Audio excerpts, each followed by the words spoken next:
The thunder cracked like gunfire across the Malibu cliffs as rain hammered against bulletproof windows, but none of that explained the impossible sound.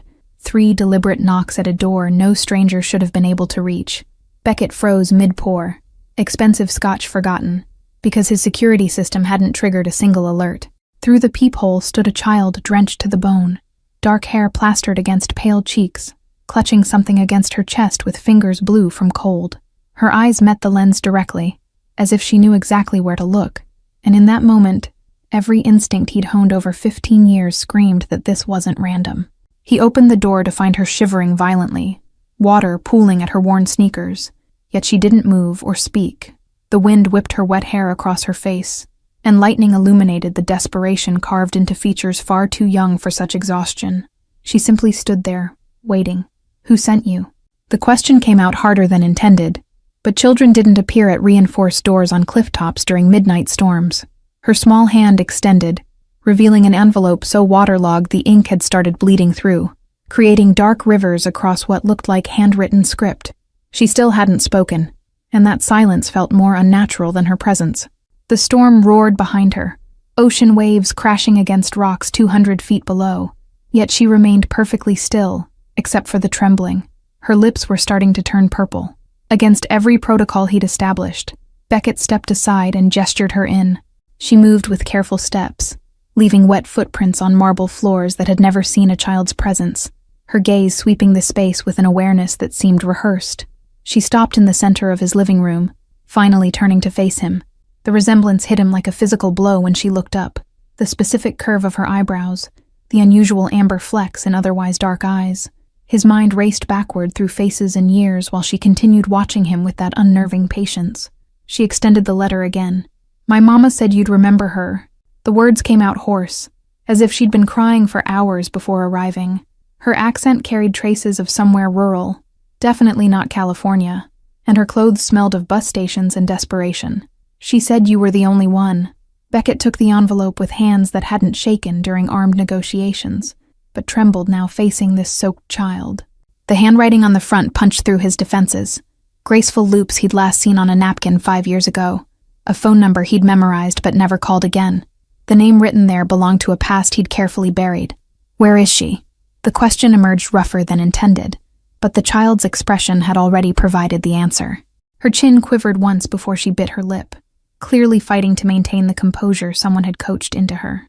Rain continued streaming from her hair onto his floor. "Mama died 3 weeks ago." She delivered the words with practiced flatness, as if repetition had worn away their sharp edges. "The hospital said pneumonia, but it got bad so fast. She made me promise to find you before she couldn't talk anymore." The letter felt impossibly heavy in his hands, still damp, still bleeding ink.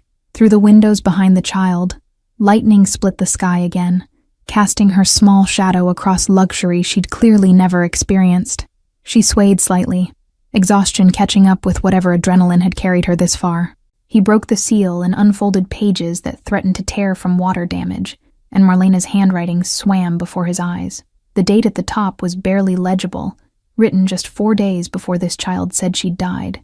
His throat tightened reading the first line. "My name is Greer." The girl's voice pulled him from the page, steadier now despite her shaking. "I'm 7 years old and I took 3 buses to get here. Mama gave me your address and enough money for tickets. She said if anyone asked, I should say I was visiting my aunt."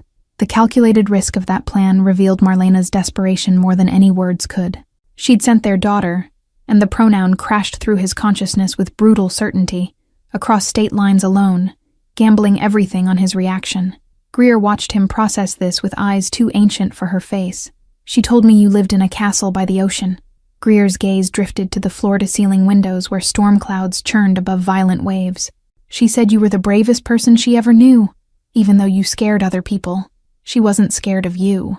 Beckett's chest constricted, because those were definitely Marlena's words, her way of seeing through the armor to something he'd stopped believing existed.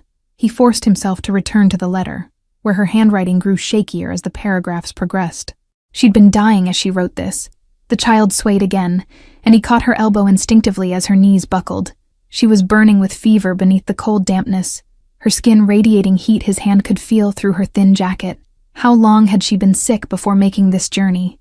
Beckett guided Greer to the leather sofa, where she collapsed with a small whimper she tried to suppress. He grabbed a throw blanket from the nearby chair, wrapping it around her shoulders while his mind struggled to reconcile this feverish child with the bomb she'd just detonated in his carefully controlled world. Marlena's letter crinkled in his other hand. "When did you last eat?" The question came automatically, years of reading people kicking in despite his internal chaos. Greer's hesitation told him everything. She was calculating whether honesty might make her seem weak or burdensome. The calculation itself broke something in his chest. "Yesterday morning." She pulled the blanket tighter, her voice small. "The bus station vending machine. Mama left me $73 total, and the tickets cost $68. I saved the rest in case you weren't here." The pragmatism of a 7-year-old planning for rejection hit harder than most threats he'd faced. Beckett moved to his kitchen, a space he rarely used, muscle memory guiding him to bread and cheese.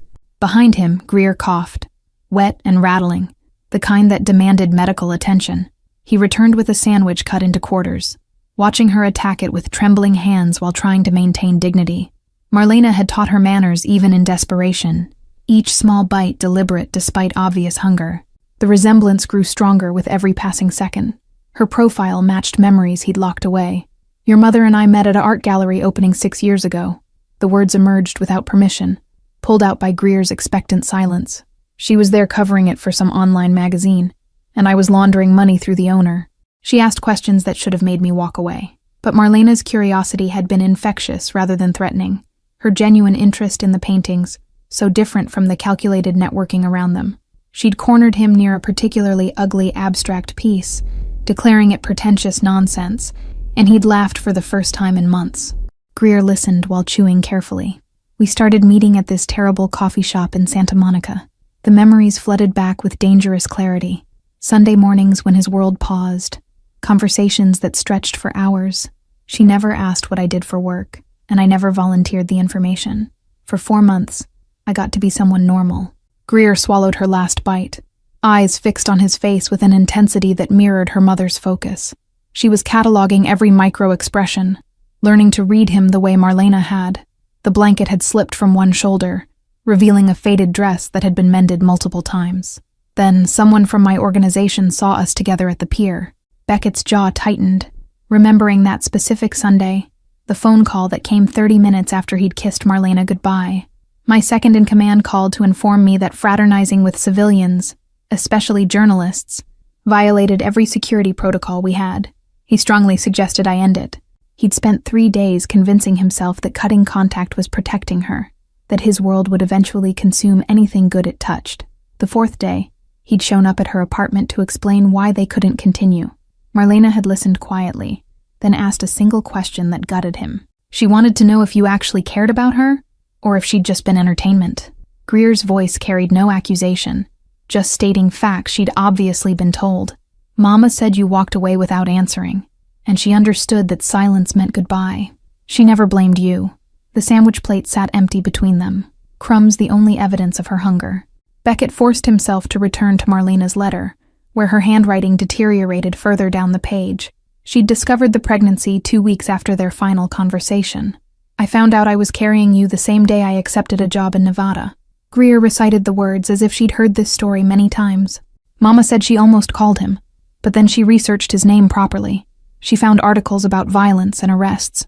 She got scared, not for herself, but for me. Marlena had made the choice countless people in her position would make. She'd disappeared completely, changing her phone number and email, blocking him on every platform. She'd moved to a small town outside Reno where nobody knew her history. She'd built a quiet life teaching art classes and writing freelance pieces under a different name. She told me everything when I turned 6. Greer's fever-bright eyes never left his face, gauging his reaction to each revelation. "She said I deserved to know where I came from, even if we couldn't contact you. She showed me exactly 3 pictures she'd kept, all of them just you, none together." The detail stung, because it meant Marlena had been protecting him even in her private memories, maintaining plausible deniability if anyone ever searched her belongings. She'd loved him enough to erase herself from his life completely. The letter shook slightly in his grip. Everything was fine until last year. Greer's voice dropped to barely above a whisper, and Beckett leaned forward despite himself. Mama started getting tired all the time. She'd come home from teaching and just sleep. Then she started coughing. The free clinic said it was probably allergies. The progression she described sent ice through his veins. Delayed diagnosis, inadequate treatment, a single mother without insurance navigating a system designed to fail people like her. Marlena had apparently hidden the worst from Greer until hiding became impossible. The child pulled the blanket back up. By the time they figured out it was pneumonia, it had gotten really bad. Tears finally broke through Greer's composure, tracking down her flushed cheeks. They put her in the hospital, but she kept getting worse instead of better. She made me bring her notebook and pen 5 days before the end. Beckett watched Greer's tears fall, while his own remained locked behind decades of practiced control, but his hands curled into fists against the leather armrest. Marlena had died alone, except for a terrified child, in some understaffed county hospital, while he'd been closing a deal on a shipping container full of electronics.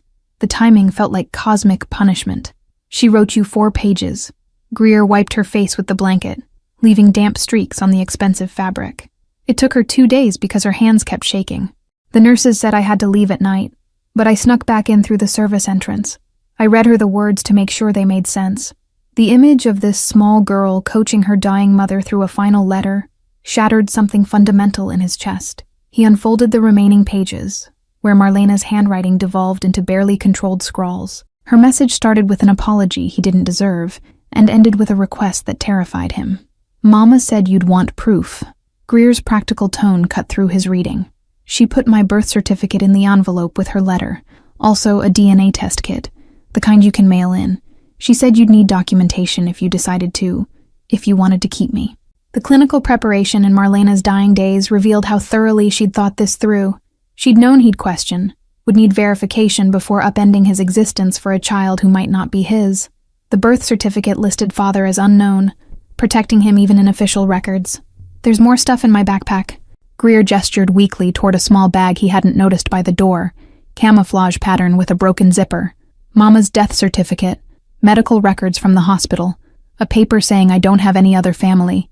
She was an only child, and her parents died before I was born. The thoroughness was so quintessentially Marlena that Beckett's throat tightened. She'd packaged her daughter's entire existence into documentation that would satisfy lawyers and officials. She'd spent her final conscious hours ensuring Greer had the best possible chance at acceptance. The responsibility of that trust felt crushing. "I also have her notebook." Greer's voice strengthened slightly, pride mixing with grief. "She wrote in it every day since I was born. Stories about me, drawings, pressed flowers from places we visited. She said if you read it, you'd understand who she'd been after you last saw each other." Beckett set the letter down carefully, his strategic mind finally engaging past the emotional ambush. This child was burning with fever, hadn't slept in a proper bed for who knew how long, and needed medical attention before any other decisions could be made. Her eyelids were drooping despite obvious efforts to stay alert. "When did you start feeling sick?" He kept his voice level, non-threatening, the tone that made people trust him before they realized their mistake. Greer's hesitation confirmed she'd been hiding symptoms for days, powering through because stopping meant failing her mother's final mission. "The second bus, I think." She coughed again, that wet rattle that spoke of fluid in her lungs.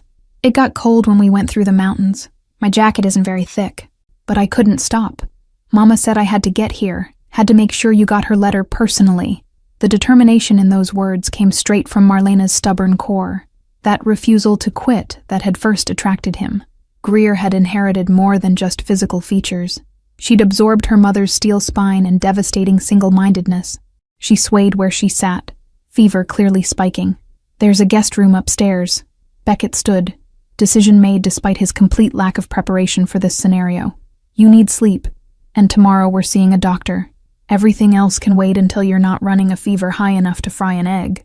Greer looked up at him with such naked hope that he nearly stepped back. She'd been braced for rejection, had probably rehearsed arguments and pleas during those 3 bus rides. His basic human decency registered as extraordinary kindness in her calculation. She struggled to stand, legs unsteady. He caught her automatically as she stumbled, her small weight almost nothing as he lifted her. She stiffened initially, clearly unused to being carried, then relaxed against his chest with a sigh that sounded like surrender, her head tucked under his chin, damp hair leaving wet spots on his shirt collar. The guest room had never housed anyone, existing as empty space in a house designed for isolation rather than hospitality. Beckett nudged the door open with his shoulder, revealing pale walls and furniture still wrapped in protective plastic. Greer's eyes widened at the size, probably bigger than wherever she'd lived with Marlena. He set her on the bed carefully, and she immediately curled into a ball, still wrapped in his blanket like armor. Her backpack sat by the door where he'd retrieved it, lumpy with everything she owned in the world. The room smelled sterile and unlived in, completely wrong for a sick child who'd just lost everything. "I don't have kids' clothes here." The admission felt absurd, given the larger impossibility of his situation. "Tomorrow I'll get you whatever you need. For tonight there's a bathroom through that door. Towels are in the cabinet. Do you need help with anything?" Greer shook her head, but her eyes tracked him as he moved toward the door. She was calculating again, trying to figure out if he'd still be there in the morning, or if this was elaborate rejection. Her fingers twisted in the blanket's edge, knuckles white with tension. "I'm not going anywhere." The promise emerged before he could stop it, binding him to a future he hadn't processed. "My room is down the hall, first door on the left. If you need anything, if you feel worse or get scared, you come find me. Understood?"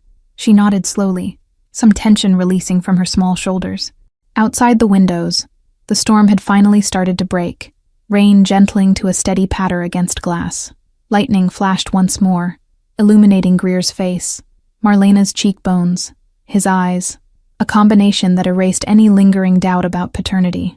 Beckett retreated to the hallway, pulling the door mostly closed but leaving it cracked. He stood there listening to small movements as she explored the bathroom, water running, the toilet flushing. Eventually, silence fell, and he forced himself back downstairs to Marlena's letter. The final page contained no explanations or justifications, just a simple plea written in handwriting that barely qualified as legible. She begged him to see Greer as a person rather than an obligation, to give her daughter the chance at security and safety she'd never been able to provide.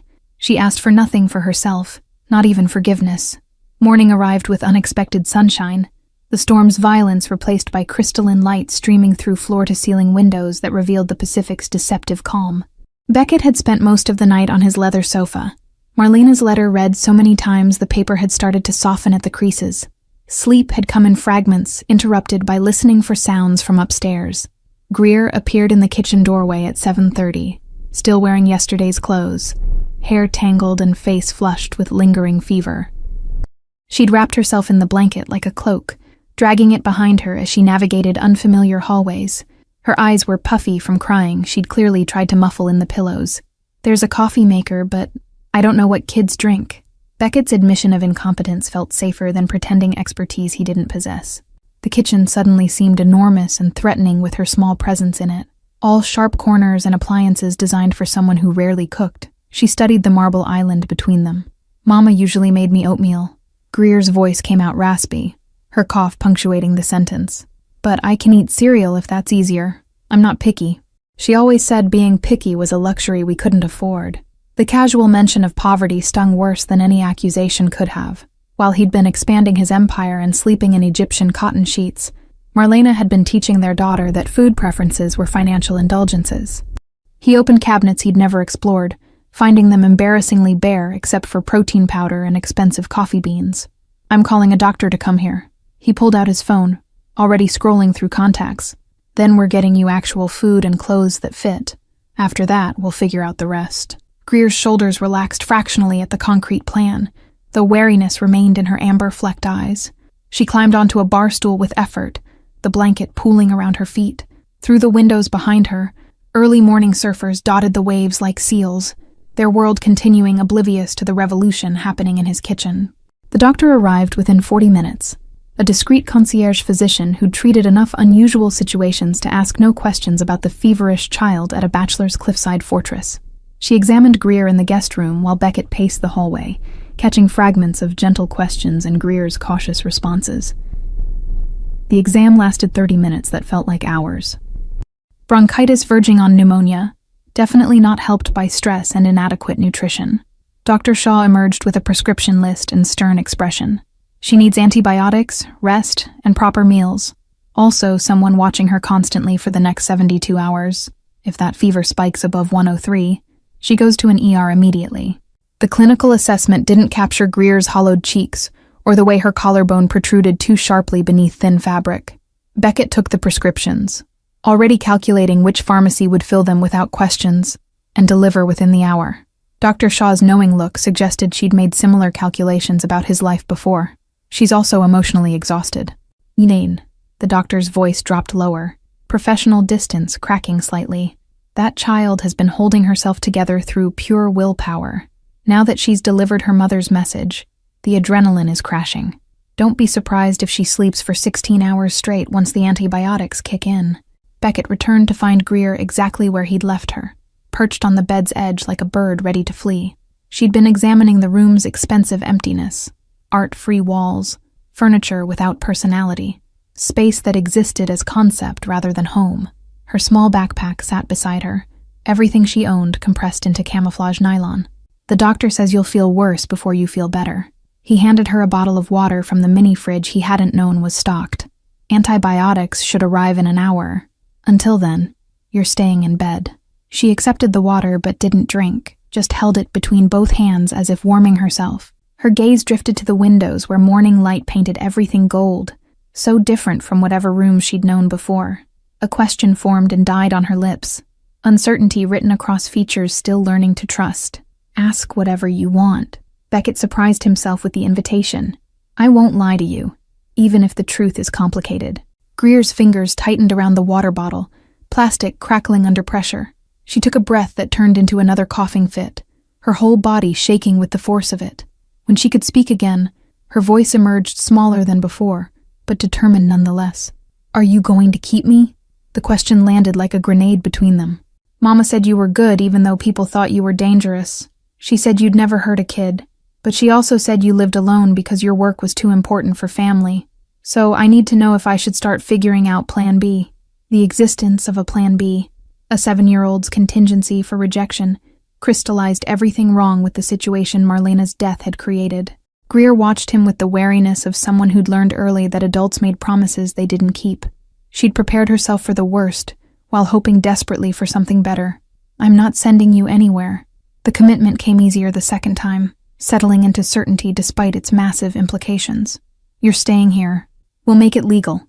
Get you enrolled in school. Whatever needs to happen. Your mother trusted me with you, and I'm not going to fail that trust. Something crumbled behind Greer's careful facade. Not quite crying, but close. A release of tension she'd been carrying since Marlena first got sick. She set the water down and pulled the blanket tighter, nodding once as if confirming a business arrangement rather than her entire future. Her professionalism about it broke his heart. I'll try not to be too much trouble. Her whisper barely carried across the room. I'm good at being quiet and staying out of the way. Mama homeschooled me the last year because we moved a lot for her freelance work. I can keep up with lessons on my own if you're busy.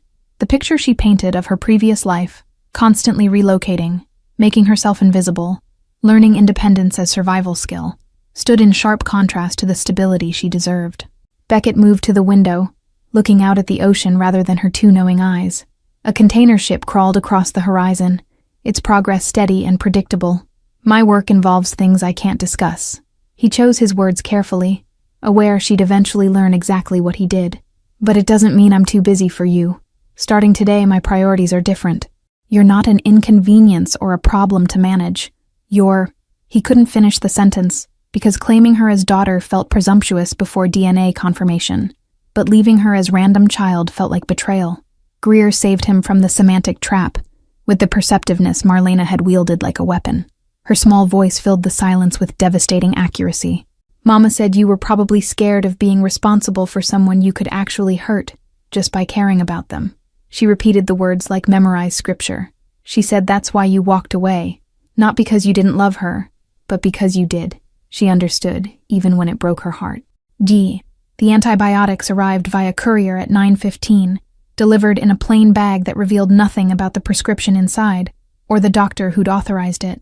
Beckett watched Greer swallow the first dose with water she'd finally started sipping, her small throat working hard against pills designed for larger bodies. She grimaced but didn't complain, another learned behavior from a childhood without room for weakness. Sleep, now. He adjusted the blankets she'd kicked off during her earlier coughing fit, the gesture feeling foreign but necessary. I'll be downstairs making calls. Everything from here forward requires lawyers and paperwork, but that's not your problem. Your only job is getting better. Greer's eyes were already closing, fever and exhaustion finally overwhelming her determined consciousness. She mumbled something that might have been agreement, or might have been Marlena's name, her face relaxing into the vulnerability of genuine childhood for the first time since she'd appeared at his door. Beckett left the door cracked and descended to his office. The first call went to his attorney, a ruthless woman who'd successfully buried 3 separate federal investigations into his operations. She listened to his abbreviated explanation without interruption, and her silence after he finished carried more weight than questions would have. When she finally spoke, her tone had shifted from professional to something approaching concern. "You're talking about legal custody of a minor with zero preparation, questionable documentation, and a lifestyle that won't survive scrutiny." Her bluntness was why he paid her 6 figures annually. Best case scenario, you're looking at months of investigation. Worst case, Child Services removes her while they determine you're not a threat. There's no middle ground here. Beckett's hand tightened around his phone as scenarios he hadn't considered cascaded through his mind. Social workers inspecting his home, background checks that would uncover carefully buried details, questions about his income sources and daily activities. Greer could end up in foster care while bureaucracy ground through processes designed to protect children from exactly the kind of man he was. Then we do it right from the beginning. He forced strategy to override emotion. DNA test today, file for emergency temporary custody by end of week. I'll need you to prepare documentation showing legitimate income streams and clean background. Whatever needs to happen to make me look like a viable guardian. His lawyer's exhale carried years of experience navigating impossible requests. She'd built her reputation making problems disappear, but this wasn't about concealing evidence. It was about creating a version of his life that could pass institutional inspection. The construction would require time and resources he'd normally spend on entirely different endeavors. "I'll send an independent lab tech this afternoon for the DNA collection." Her keyboard clicked in the background. "Results in 48 hours if we pay for the rush. Meanwhile, I'm drafting temporary guardianship papers. You'll need a home study, character references, proof of stable housing and income. This is going to cost you in ways that aren't just financial." The warning was unnecessary. Beckett had already calculated the price of legitimacy in a world that knew him by reputation rather than tax returns. His phone buzzed with an incoming text, even as he thanked his attorney and ended the call. The message came from his head of security, terse and concerning in its brevity. "Unknown individual inquiring about your address at the gate checkpoint. Claims to be family of a child who arrived last night. Denied entry but insistent. Advising immediate lockdown protocol." Ice flooded his veins as implications crystallized. No one should have known about Greer's arrival unless they'd been following her, which meant someone had deliberately let a sick 7-year-old complete her journey just to see where she'd lead them. He pulled up security camera footage on his laptop, scanning backward through the night's recordings. There, at 4:37 in the morning, a sedan with rental plates had parked 300 yards from his gate for 17 minutes before driving away. The angle was wrong for facial recognition, but the timing aligned perfectly with when Greer would have been inside telling her story. Someone had been watching and waiting. Beckett's second call went to his security chief, bypassing pleasantries for tactical assessment. The man's response confirmed his worst suspicions. The sedan's plates traced to a Las Vegas airport rental, picked up 2 days ago by someone using identification that wouldn't survive deeper scrutiny. Professional surveillance dressed up as civilian inquiry. The individual at the gate claimed to be the child's uncle, concerned about her welfare after a family tragedy. His security chief's tone suggested he'd already identified the claim as fabrication. Demanded we confirm whether a minor matching her description was present on the property. I told him to contact the police if he had legitimate concerns, and escorted him off-site. The word uncle triggered memory of Marlena's letter mentioning she'd been an only child. This supposed family member was either operating on bad intelligence or gambling that Beckett wouldn't know enough about Marlena's history to call the bluff. Either way, the approach was clumsy enough to suggest desperation rather than professional operation. "Pull everything on that rental. Where it's been, where it goes from here, any other locations it visited in the past 48 hours. Beckett's mind shifted into the mode that had kept him alive and wealthy, in a business where both were temporary conditions. Also, run Marlena's full background. I need to know if there's anyone from her life who'd have reason to track down her daughter. He climbed the stairs to check on Greer, finding her exactly as he'd left her, curled tight beneath blankets, face flushed with fever but breathing steadily. The innocence of her sleeping form contrasted sharply with the threat circling outside his walls. Someone knew she was here and wanted something. whether the child herself or leverage she represented. The DNA collection happened at 1:15. A quiet professional who took cheek swabs from both of them without comment or judgment. Beckett watched the samples disappear into sealed containers, evidence that would confirm what he already knew in his bones. Greer had inherited his eyes, Marlena's stubbornness, and a combination of genetics that made denial impossible. His phone rang again at 3 o'clock, this time showing his lawyer's personal cell rather than office line. She never used personal numbers unless information couldn't risk electronic trails through her firm's systems. He answered expecting bad news, and received something worse than anticipated. Your mysterious visitor didn't give up after your security rebuffed him. Her voice carried tension he'd rarely heard. He went to the county clerk's office with a petition for emergency custody, claiming to be the maternal uncle of an endangered minor, filed under the name Philip Vance, listing a Las Vegas address. The petition alleges you're an unfit guardian due to criminal associations. The strategic play revealed itself. Establish official concern through legal channels. Force the system to investigate Beckett's background. Create chaos that might result in Greer's removal to state custody where she'd be vulnerable. Someone wanted access to her badly enough to attack through bureaucratic channels when direct approach failed. Marlena's maiden name was Vance. Beckett pulled up the birth certificate from her envelope, confirming the detail. But her letter specifically said she was an only child. Either this guy is a cousin trading on shared surname, or he's lying completely and gambling we can't disprove his claim fast enough. His lawyer's silence carried weight as she processed angles and countermoves. When she spoke again, her tone had shifted to the dangerous calm that preceded her most ruthless legal strategies. She'd built a career destroying people who underestimated her, and someone had just made that fatal miscalculation. If he's legitimate family, he'd have photos, shared history, documentation proving his relationship to Marlena. Her words came crisp and certain. We demand immediate proof in our counterfiling. Meanwhile, I'm requesting an emergency hearing to establish your temporary guardianship before his petition gains traction. We're filing today. Hearing by Friday at the latest. Beckett ended the call and returned to Greer's room, watching her sleep while storm clouds gathered in a different form than last night's weather. She'd traveled across state lines seeking safety, and instead, she'd brought trouble to his door. The question was whether that trouble had followed her or been waiting for her to lead them here all along. The emergency hearing was scheduled for Thursday morning at 9 o'clock, giving them exactly 73 hours to prepare a case that would determine Greer's immediate future. Beckett spent Tuesday evening reviewing character references his lawyer had compiled with terrifying efficiency, business associates willing to testify about his legitimate investments, a charity director grateful for his anonymous donations, even a city councilman he'd helped elect through legal campaign contributions. The construction of his respectable persona felt like building a theater set, all facade and strategic lighting, but it was necessary architecture for navigating systems designed to exclude men like him. His phone rang Wednesday morning while he was watching Greer eat actual breakfast, scrambled eggs and toast she'd approached with the caution of someone expecting disappointment. The caller ID showed his lawyer's office. I'm sending someone to interview you this afternoon. Her voice carried unusual warmth beneath professional efficiency. Normally I'd handle custody cases myself, but you need a specialist. Harlow Preston is the best family law attorney on the West Coast.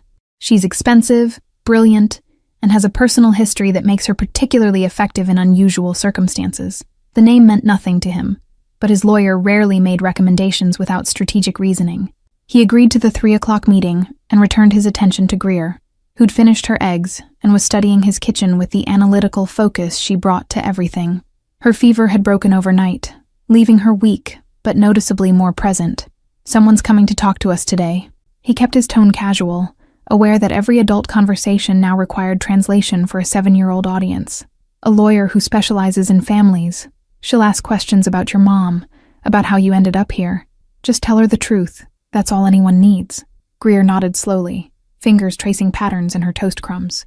She'd been quieter this morning, the reality of her situation settling in now that immediate crisis had passed. Her occasional glances toward the windows suggested she was cataloging escape routes, old survival instincts not yet convinced safety was permanent. Harlow Preston arrived precisely at 3, and Beckett's first impression was controlled chaos.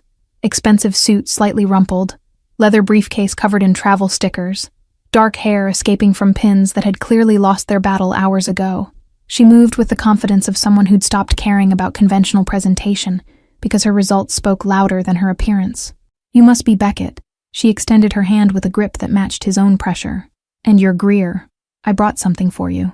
She pulled a worn paperback from her briefcase, some fantasy novel with a dragon on the cover, and handed it to the startled child. Greer accepted it with the suspicious gratitude of someone unused to unsolicited kindness, immediately checking the price on the back cover. The book was used but well-maintained, clearly from personal collection rather than store purchase. "I was 8 when I read that." Harlow settled into the chair across from them without waiting for invitation. "My foster mother gave it to me the day I arrived at her house. It was the first time anyone had given me something just because they thought I'd like it, not because it was my birthday or Christmas or some official occasion requiring gifts." The casual mention of foster care recontextualized everything about her presence. This wasn't just another lawyer collecting billable hours, but someone who'd lived a version of Greer's current fear. The child's grip on the book tightened, and Beckett saw calculation behind her amber-flecked eyes as she measured this new adult against past disappointments. "Your previous lawyer briefed me on the situation." Harlow pulled out a legal pad covered in dense handwriting. "But I need to hear it directly from you. Not the legal version or strategic presentation. The actual truth about how a 7-year-old ended up at your door and why you're fighting to keep her." The invitation to honesty felt like a trap, but Beckett had survived worse interrogations than family court proceedings. He walked her through the timeline. Marlena, their relationship, the pregnancy he'd never known about, the letter that arrived with a dying woman's final request. Harlow listened without interruption, occasionally making notes, but mostly watching his face with the intensity of someone reading between the lines. "And you?" She turned to Greer with the same direct focus. "Tell me about your mom. What was she like when she was healthy? What did you two do together?" The question opened something in Greer that questions about logistics and timelines hadn't touched. She started talking about Sunday morning pancake breakfasts with chocolate chips arranged in smiley faces, about Marlena teaching her to draw using cheap markers from dollar stores, about the game they'd played where every sunset got rated on a scale of 1 to 10 for color quality. Harlow let her talk uninterrupted for 20 minutes, and Beckett watched his daughter, the word settling more firmly each time he thought it, transform from guarded refugee to animated child. She described her mother with such specific detail that Marlena became present in the room, her love evident in every small ritual and creative workaround for poverty they'd practiced together. "She sounds like she was an extraordinary woman." Harlow's voice carried genuine respect rather than platitude. "And she trusted you with her most precious person, which suggests she knew something about you that maybe even you don't fully recognize yet." The observation landed with unexpected weight, particularly coming from someone who'd spent maybe an hour in his presence. Beckett shifted uncomfortably while Greer nodded with the certainty of someone who'd been told this exact thing. Marlena's faith in him felt like responsibility and accusation combined. "Here's what's going to happen." Harlow's tone shifted to business efficiency. "This Philip Vance claiming to be family is fishing. He submitted a petition without proper documentation because he's hoping bureaucratic momentum will work in his favor. We're going to crush that immediately by demanding proof he can't provide, while simultaneously establishing your legitimacy." She outlined a strategy that involved DNA results they'd receive tomorrow, expedited background checks that would highlight his legitimate business interests while burying everything problematic, and testimony from Dr. Shaw about Greer's medical condition and his appropriate response to it. The hearing would become a referendum not on his past, but on his present capacity to provide stability. "I need to ask something difficult." Harlow's gaze settled on him with uncomfortable directness. "Is there any possibility this Vance character is connected to your professional activities? Could someone be using this child as leverage against you?"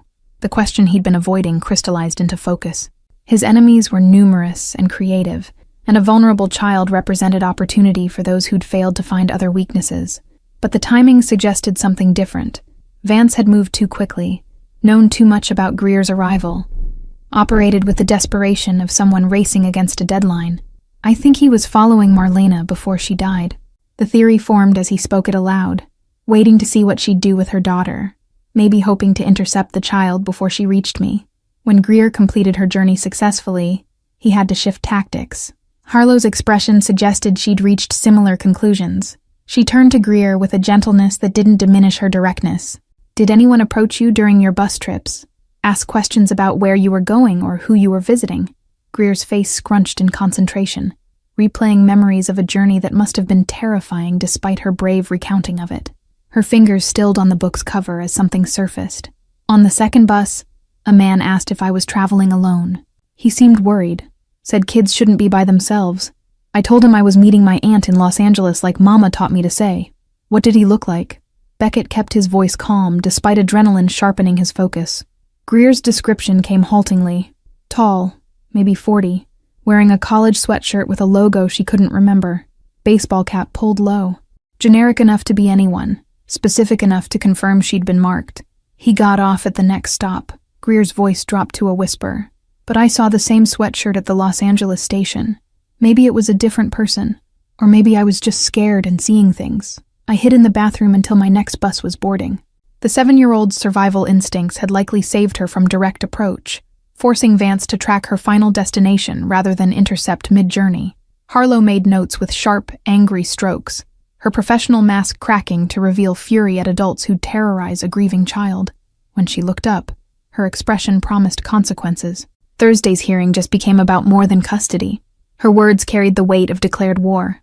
We're going to expose whoever this person is and ensure they face every legal penalty available. No one hunts a child without answering for it.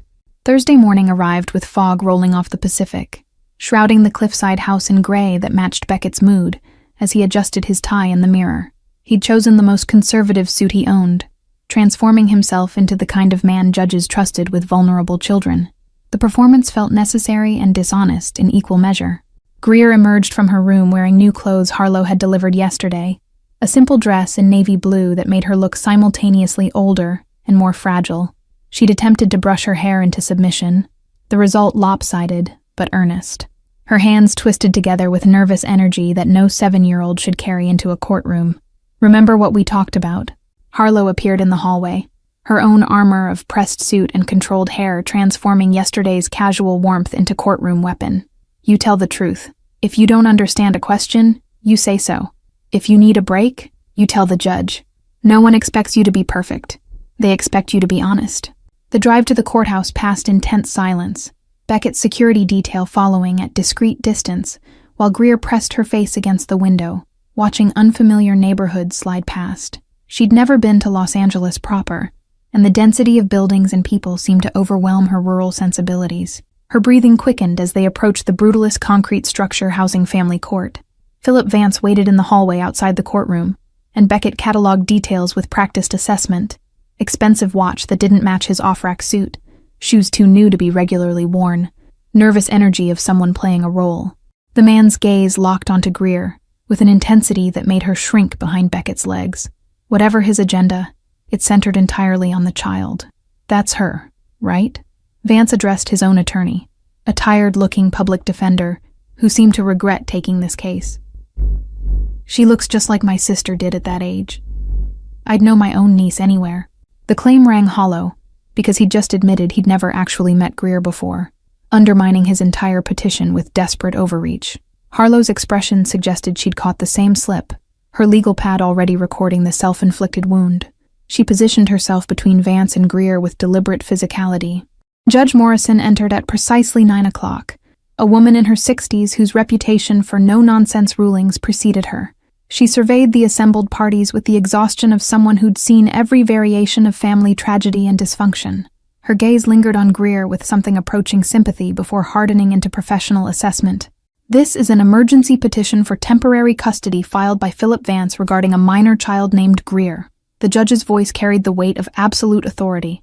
Mr. Vance claims to be the maternal uncle and argues that current placement with...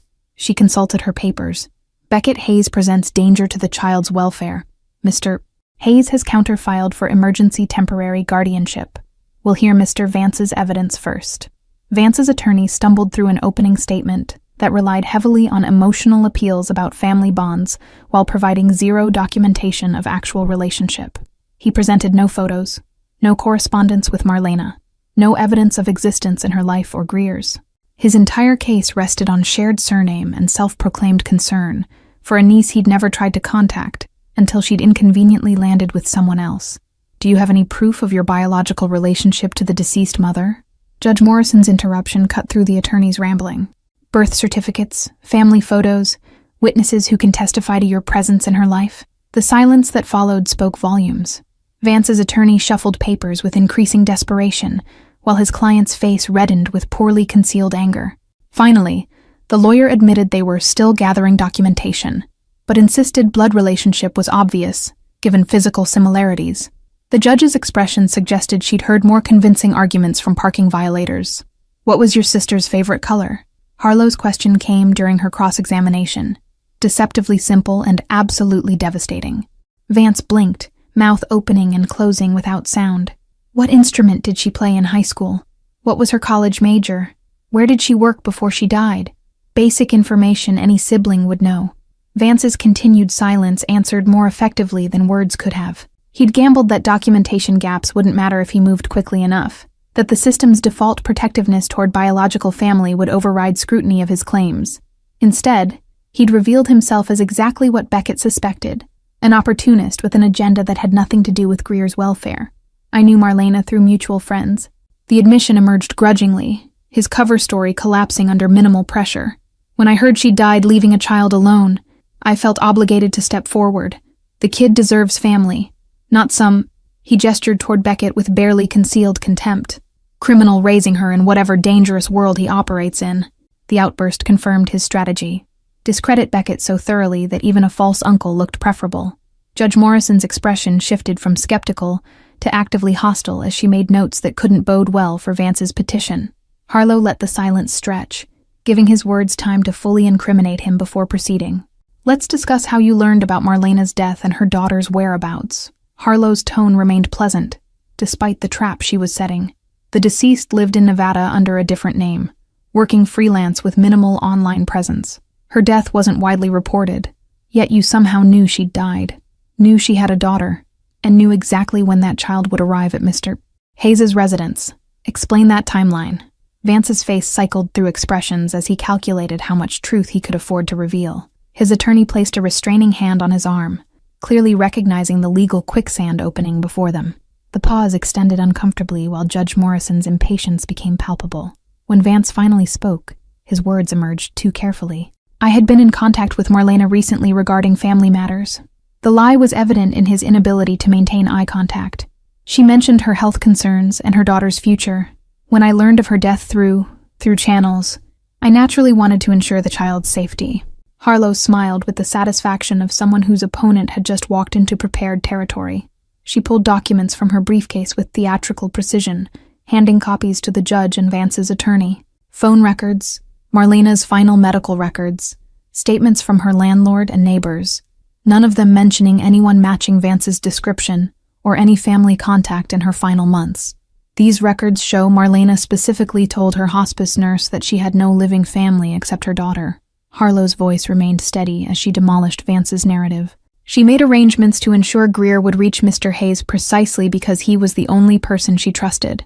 Your supposed family connection is a fabrication, and your knowledge of this child's movements suggests surveillance that frankly borders on stalking.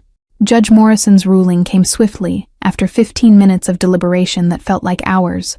Philip Vance's petition was denied with prejudice, meaning he couldn't refile without substantial new evidence.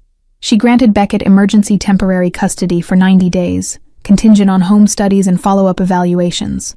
The gavel's crack felt like thunder, and Greer's small hand found his instinctively. Vance's face contorted with rage as he stormed from the courtroom, his attorney trailing with apologetic shrugs toward the judge. Security intercepted him at the exit when he tried to approach them, his shouted threats about appeals and justice echoing off marble walls. Whatever his true motivation had been, it remained obscured behind the desperation of a failed gambit. That man is going to be investigated thoroughly. Harlow's satisfaction was evident as they exited into afternoon sunshine that felt celebratory. I've already filed complaints with the state bar about his fraudulent claims, and I suspect law enforcement will want to know why he was tracking a minor child across state lines. He picked the wrong family to target. The drive back to Malibu passed in lighter silence, tension replaced by exhausted relief. Greer had fallen asleep in the back seat within minutes, her body finally surrendering to weeks of accumulated stress. Beckett watched her in the rearview mirror, this small person who'd reorganized his entire existence in less than a week. The weekend arrived with unexpected normalcy. Saturday morning, bringing Greer downstairs in pajamas, asking about breakfast as if she'd lived there for years. Beckett found himself researching pancake recipes on his phone, attempting to recreate the chocolate chip smiley faces she'd mentioned her mother making. His first attempt produced something closer to abstract art than recognizable shapes. Greer's laughter at his culinary failure felt like victory despite the burnt edges and lopsided circles. She climbed onto the counter to supervise his second attempt, offering commentary that suggested Marlena had taught her more about cooking than he'd ever learned. Together they produced something edible, and the shared accomplishment mattered more than the mediocre taste. The doorbell interrupted their breakfast, and Beckett answered to find a delivery of art supplies he'd ordered without consulting Greer. Sketch pads, colored pencils, watercolors, brushes, everything she'd need to continue the creative legacy Marlena had nurtured. Her expression when she saw the boxes shifted through disbelief to overwhelming emotion, tears spilling before she could stop them. Mama always bought the cheapest supplies because that's what we could afford. She touched the professional-grade pencils with reverent fingers. She said someday when things were better, I could have the good stuff. She'd be so happy knowing I finally got it. Harlow had declined his invitation to return to the house, claiming other cases demanded attention, but her expression suggested she was giving them space to process their new reality. She'd promised to return next week for the first home study preparation, armed with checklists and recommendations. Her parting words carried weight beyond their simple phrasing. You did something extraordinary today. She'd paused at her car, briefcase already stowed but clearly wanting to say more. Most people in your position would have chosen the easier path. Let the system handle her, write checks from a distance, maintain plausible deniability. You chose the harder thing because it was right. Greer is lucky to have you. The compliment sat uncomfortably because he didn't feel extraordinary, just responsible for promises made by a dying woman he'd once loved. But watching Greer sleep through their arrival home, he recognized something shifting. She wasn't just Marlena's daughter anymore, wasn't just an obligation to honor. She was becoming his in ways that had nothing to do with DNA confirmation still pending. He carried her inside and up to her room, where she mumbled protests about being awake enough to walk, before immediately contradicting herself by burrowing into pillows. Her fever hadn't returned since the antibiotics kicked in, and color had started returning to cheeks that had been too pale. Dr. Shaw's prediction of recovery was manifesting ahead of schedule. Did we win? Greer's question emerged sleepy and small, as Beckett pulled the blanket over her. Her eyes remained closed, but tension lingered in her shoulders. Is that man going to take me away? We won. The confirmation felt good to speak aloud. You're staying here. No one is taking you anywhere. Her shoulders finally relaxed, and within seconds her breathing evened into genuine sleep. Beckett stood watching her for longer than necessary. This accidental daughter who'd crashed into his carefully controlled world and demolished every wall he'd constructed. The DNA results would arrive tomorrow, but they'd become redundant. She was his, regardless of what science confirmed. His phone buzzed with a text from Harlow. Simple and direct. Dinner next week to celebrate? My treat. You've earned it. The invitation carried layers beyond professional courtesy. Interest masked as gratitude. Connection built through shared intensity of the past week. Beckett recognized the dynamic, because he'd deployed similar strategies himself in different contexts. But Harlow's directness appealed in its honesty. Her refusal to pretend their attraction was purely coincidental or professional. He responded with agreement before he could overthink the implications, then descended to his office where work had been accumulating during his unexpected foray into parenthood. His second-in-command had been running operations with minimal guidance, a test of delegation that revealed both strengths and gaps in their organization. Several decisions required his attention, but concentration fractured repeatedly as his gaze drifted to the security monitors showing Greer's room, to the photo of Marlena he'd finally framed and placed on his desk, to the future he was constructing one decision at a time. His empire of carefully managed violence and strategic intimidation seemed increasingly incompatible with raising a child who deserved better than his world offered. The DNA results arrived Friday morning via encrypted email, clinical confirmation of what his heart had already accepted. 99.97% probability of paternity, the remaining fraction existing only because absolute certainty was scientifically impossible. He printed the document and placed it in the folder Harlow had prepared, evidence for systems that required proof beyond what he already knew. Greer appeared in his office doorway at 10 o'clock, still wearing pajamas and holding the fantasy novel Harlow had given her. She'd clearly been reading through the night, based on how far the bookmark had advanced. Her presence in his space felt natural now, the house adjusting to accommodate her existence in it. Can we do something today? The question came with typical 7-year-old vagueness, wanting activity without specific preference. Not staying inside, maybe seeing the ocean up close. I've only ever seen it from your windows. The simple request highlighted how little he knew about providing childhood experiences. His own had been fractured and violent, lessons learned through necessity rather than gentle guidance. But Greer deserved better than his history, deserved the kind of simple joys Marlena had apparently crafted from limited resources and unlimited love. Beach day it is. The decision came easier than expected. Go get dressed in something that can get sandy. We'll grab breakfast on the way and spend the whole day doing absolutely nothing productive. Her answering smile transformed her face into pure childhood delight, erasing the worry lines that had seemed permanent since her arrival. She disappeared upstairs with excited energy he hadn't seen from her before, and he heard drawers opening as she searched through the new clothes that had been steadily arriving all week. The beach was surprisingly empty for a Friday, locals having abandoned it to weekend tourists who hadn't yet arrived. Beckett spread the blanket he'd purchased specifically for this outing, his first beach blanket at an age when most people had collected dozens. Greer kicked off her shoes and ran toward the water with abandon he hadn't known she possessed, her caution finally cracking under California sunshine. He watched her dance in the shallow waves, squealing when cold water surprised her, collecting shells with the focused intensity she brought to everything. Other families dotted the sand in clusters, their easy domesticity highlighting how foreign this experience remained for him. But Greer's laughter carried on the salt air, and that sound justified every uncomfortable step into unfamiliar territory. "You're doing better than you think," Harlow's voice startled him from behind, her appearance unexpected, but somehow inevitable. She'd traded her courtroom armor for casual clothes that suggested she'd come straight from other plans rather than work. "I was driving past and saw you two. Figured I'd stop and say hello rather than being creepy and just watching from the parking lot." The honesty of her admission made him laugh, tension he hadn't realized he was carrying releasing with the sound. She settled onto the blanket without invitation, comfortable in her presumption of welcome. Together they watched Greer construct an elaborate sandcastle, her tongue poking out in concentration as she fortified walls against inevitable tide. "My foster mother used to bring me here." Harlow's voice carried memories that explained her easy familiarity with this stretch of beach. "Every Saturday morning for 3 years until I aged out of the system.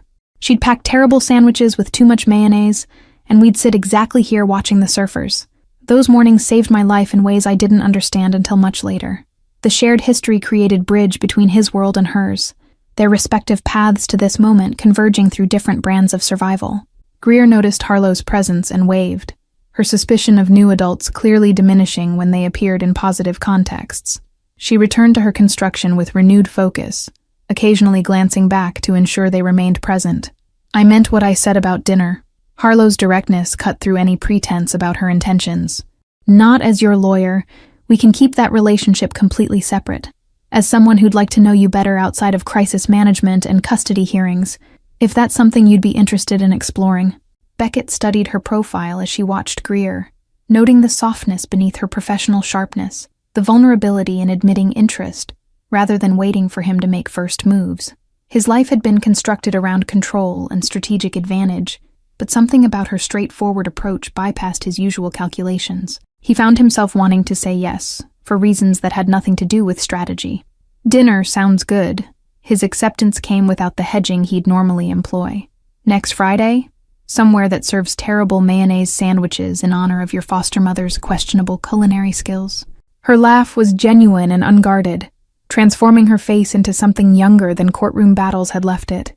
They sat in comfortable silence while Greer added increasingly elaborate details to her sandcastle, a moat that immediately filled with seawater, a drawbridge constructed from driftwood, the architecture of childhood imagination made manifest in temporary sand. The afternoon stretched golden as the sun arced toward the horizon, painting everything in amber light that made the moment feel suspended outside normal time. Greer finally abandoned her construction to collapse on the blanket between them, sand crusted in her hair and salt drying on her skin. Her contentment was palpable, exhaustion earned through play rather than stress. "Can we come back tomorrow?" The question carried hope rather than demand, as if she still couldn't quite believe good things might be repeatable. And maybe Harlow could come too? She probably knows the best spots for finding whole shells instead of broken ones. The casual inclusion of Harlow in her future plans suggested Greer's instincts about trust, her ability to recognize safety in adults who'd proven themselves through actions rather than promises. Harlow's surprised pleasure at the invitation revealed she hadn't expected acceptance from the child she'd initially met as professional obligation. Her response came gentle and genuine. "I'd love that." She reached over to brush sand from Greer's hair with unself-conscious affection. "And I definitely know where the good shells hide. My foster mother taught me all the secret spots before I moved on." The catch in her voice suggested a loss she rarely discussed, parallel grief to what Greer carried about Marlena. The shared understanding of absence created instant bond between them, recognition that some wounds never fully healed but could be honored rather than hidden. Greer nodded with the solemnity of someone who understood exactly what Harlow wasn't saying. They stayed until sunset painted the sky in colors worthy of Marlena's rating system. Easily a 9, maybe a 10, depending on how generous the scoring felt. Greer debated the merits while they packed up, her arguments for higher scores based on criteria only she understood. Beckett listened to her chatter with attention that would have been impossible a month ago. Monday brought the first home study appointment, a social worker named Patricia Chen, whose kind eyes missed nothing as she toured the house. She noted the art supplies scattered across the dining table, the half-finished drawing Greer had abandoned when the doorbell rang, the cherry tree visible through the windows already showing signs of taking root. Her questions came gently, but probed deeply into their daily routines. Greer answered with surprising confidence, describing breakfast experiments and beach trips, and the book she was reading before bed. She showed Patricia her room, now decorated with drawings she'd created and photographs of Marlena that Beckett had printed and framed. The social worker's expression softened watching their interaction, the genuine affection that had developed despite impossible circumstances. "I've seen a lot of placements in my career." Patricia's words came as she prepared to leave, her assessment complete. "Most of them take months to develop the kind of bond I'm seeing here. Whatever you're doing, it's working. That child feels safe with you in ways that can't be faked or rushed." The validation mattered more than Beckett expected, external confirmation that his instincts weren't completely wrong. Patricia scheduled follow-up visits, but suggested they were formality rather than concern, her report likely to support permanent custody when the 90-day temporary period ended. Greer waved goodbye from the window, already returning to her art project. The drive home passed with Greer's sleepy commentary about their day, her plans for tomorrow's shell hunting, her idea that they should plant something in the garden to remember her mama. The suggestion landed with unexpected weight. Marlena deserved memorial beyond legal documents and private grief, deserved acknowledgement in the physical world they were building without her. "What kind of tree did your mother like?" Beckett kept his voice steady despite emotion threatening to crack it. "2." In the rearview mirror, Greer's face lit up with memories that were painful and precious simultaneously. "Cherry trees." The answer came immediate and certain. She said they were hopeful because they bloomed even when it was still cold outside. They promised spring was coming even when winter felt permanent. "We saw them in pictures because they don't really grow in Nevada, but she always said if we ever lived somewhere nice, we'd plant one." The specificity of the memory suggested conversations they'd had multiple times, dreams Marlena had nurtured even when circumstances suggested they'd remain fantasy.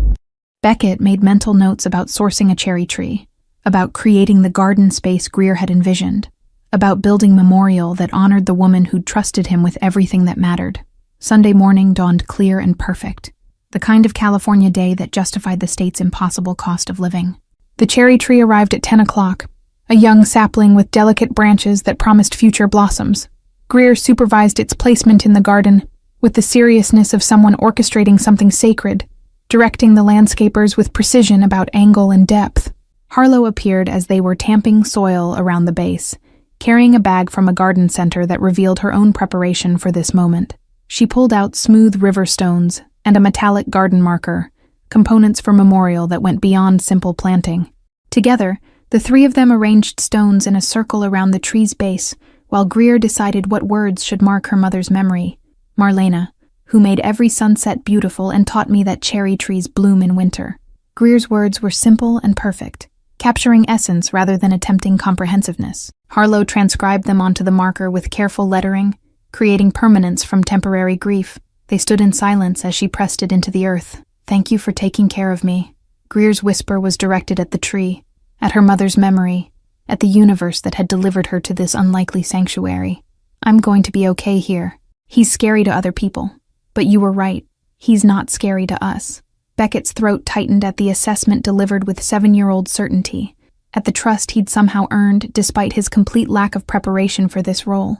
Harlow's hand found his, her grip steady and grounding, her presence beside him feeling increasingly like choice rather than coincidence.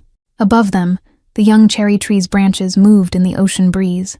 That evening they sat together on the deck watching stars emerge over the Pacific, Greer wrapped in blankets despite the mild temperature, hot chocolate in her hands that she'd insisted on making herself. She'd been quieter since the tree planting, processing grief and gratitude in whatever ways children learn to hold both simultaneously. When she finally spoke, her words carried weight beyond her years. "I think Mama knew exactly what she was doing when she sent me here." She didn't look at either adult, keeping her gaze on the darkening horizon. "She could have told you about me any time, but she waited until she knew she was dying, because that way you couldn't say no without being the kind of person who abandons kids. She trapped you into keeping me by making it impossible to refuse." The strategic analysis was so accurate and so much like Marlena's calculated thinking that Beckett couldn't help his bark of surprised laughter. Greer was right. Her mother had executed a perfect manipulation, using his own sense of honor and her final wishes to ensure he'd accept responsibility he'd never chosen. The realization should have angered him, but instead filled him with admiration for the woman who'd loved him enough to gamble everything on his character. "Your mother was brilliant." He stated it as simple fact. "And she was right about me. I'm keeping you not because I was trapped, but because I can't imagine my life without you in it anymore. You showed up uninvited and completely changed everything, and I'm grateful for it even when it's terrifying." Greer turned to look at him directly, her amber-flecked eyes, his eyes reflecting starlight and something like peace. She'd found safety in the last place anyone would have predicted, with the most unlikely guardian imaginable. But Marlena had seen past his dangerous reputation to something worth trusting, and her faith was being validated one small moment at a time. Thank you all for following Greer and Beckett's journey. If you've connected with their story of unexpected family and second chances, write in the comments where you're watching from, and don't forget to like, subscribe, and share this video. Your support means everything and helps me continue bringing these stories to life.